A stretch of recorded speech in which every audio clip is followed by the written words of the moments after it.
Son 2 asırdır İslam coğrafyasında birçok acı ve zulüm yaşanmaktadır. Son zamanlarda Arakan'da ise Budist çeteler Rohingyalı Müslümanlara içler acısı bir durumu yaşatmaktadırlar. Camilerde topluca ibadet edilmediği gibi Müslümanların beton evlerde kalması bir suç halini almıştır. Ayrıca Rohingyalı genç Müslümanlar dünyanın gözleri önünde katlediliyor. Bizler de Hüdapar Gençlik Kolları olarak orada yaşanan bu zulme sessiz kalmamak ve oradaki Müslümanlara, gençlere, çocuklara, yaşlılara, kadınlara yardım faaliyetinde bulunmak için en ön safta yer tuttuk.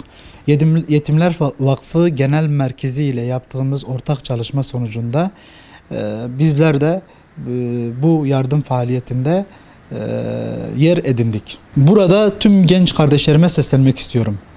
Sadece Arakan'da değil, bugün Irak'ta, Keşmir'de, Afganistan'da yaşanan tüm zulme sessiz kalmamak adına dahi olsa orada bulunan genç kardeşlerimize yardım faaliyetinde bulunmak zorundayız. Bu üzerimize bir vebaldir.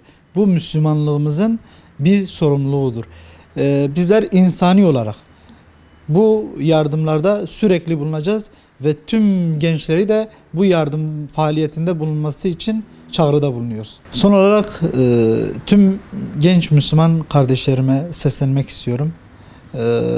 Sadece Arakan'da değil, dünyanın birçok yerinde yaşanan bu zulme sessiz kalmamak adına dahi olsa, üzerimizdeki bu sorumluluğu atmak adına dahi olsa bizler onları da bu yardım faaliyetinde bulunmaları çağrısında bulunuyoruz.